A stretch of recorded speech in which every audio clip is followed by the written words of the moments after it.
Now, in 1964, Mary Rand became the first British woman to win an Olympic gold medal in track and field. Britain's golden girl became a superstar overnight. Yeah, she worked in a Guinness factory and was also a young mother when she won 3 Olympic medals 59 years ago. At the time, Mick Jagger described her as his dream date.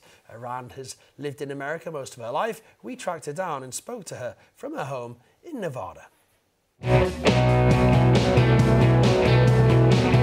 I had 6 jumps and 5 of them broke the Olympic record. I think it was 676 or something like that. It said world record. I mean, I was blown away. When you do something like that, you hope it's going to inspire young athletes to do better.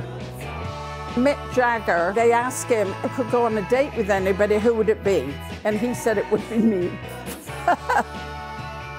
Mary, tell us how you started out doing athletics. I was always a tomboy, so I always followed my brothers, and I think I started out like running around an orchard, you know, racing in Wells, Somerset. I eventually went to the All England schools, you know, that's as far as you can go, and I got a scholarship to Millfield, and when I went to Millfield, you know, I had a coach there, and, you know, the rest is history, really. When you look back on your career and hear that little bit of history that you're the first woman to win gold for GB in the athletics, what comes to your mind? Well, you know, the thing is I was doing something I really loved to do, and I was fortunate enough to meet really good people along the way that really helped me. And so, you know, when I won, I mean, I couldn't quite believe it, really. You know, because at that point, you know, I had a daughter who was 2 years old. And now she's ready once again to challenge the world's best.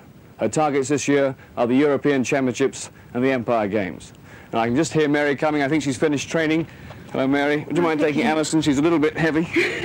Tell me, have you found a babysitter for Alison if you go to the European Championships or the Empire Games? Well, we haven't definitely got one fixed, but I think if I get selected for anything, Sydney's mother will look after her, so... Do you think you might get a little worried when you go abroad now, worried about Alison at home? It might affect your performance? Well, actually, Sydney's mother's very, very good with babies. I don't think I've got anything to worry about. Tell me about the actual day. So when you wake up on the morning of that long jump final, what was going through your head? The morning when I was going to compete, I was sharing a room with Anne Packer, Mary Peters and Pat Nutting. And it was, hailstones were coming down that morning, and we looked out and I went, oh my Lord, it's hailing. And then I thought to myself, well, you know, it's the same for everybody. They've all got to, you know, compete in it. I was very fortunate that I qualified on my first jump, so I could go right back in and stay out of the rain. And what about when you're on the long jump runway about to jump? You don't really think about anything except what you're going to do. You know, you're hoping you're going to run down the runway, and you're hoping you're going to hit that little board at the end and, you know, get a good jump. And I was really very lucky, you know. I had 6 jumps and 5 of them broke the Olympic record. You know, I didn't know that at the time.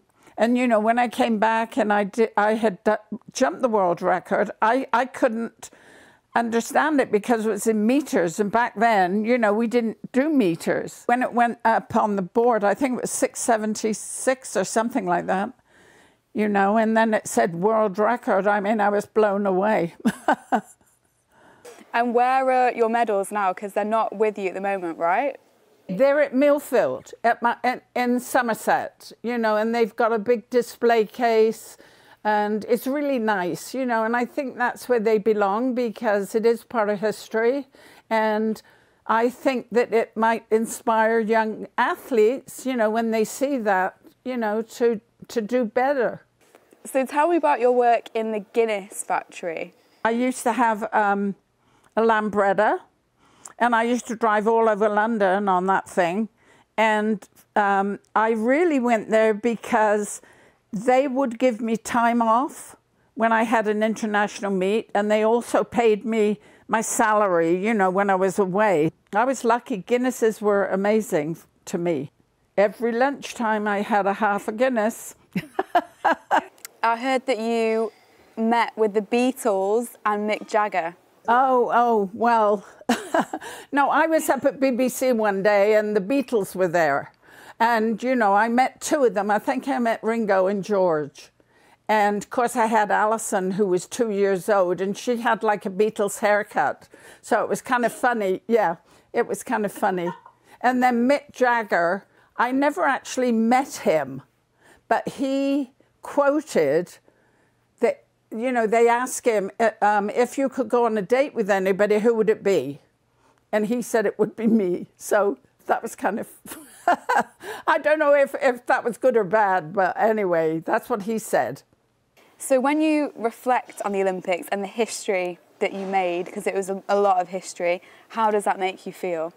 At the time, I didn't realise what effect it would have, but, you know, I think what you hope for is when you do something like that, you hope it's going to inspire young athletes, you know, to want to train and do well, and also to think, well, you know, she's did it, so there's no reason why we can't do that. Mary, it has been fabulous speaking to you and hearing your memories of that incredible day, so thank you very much. Well, thank you, and it was nice to meet you.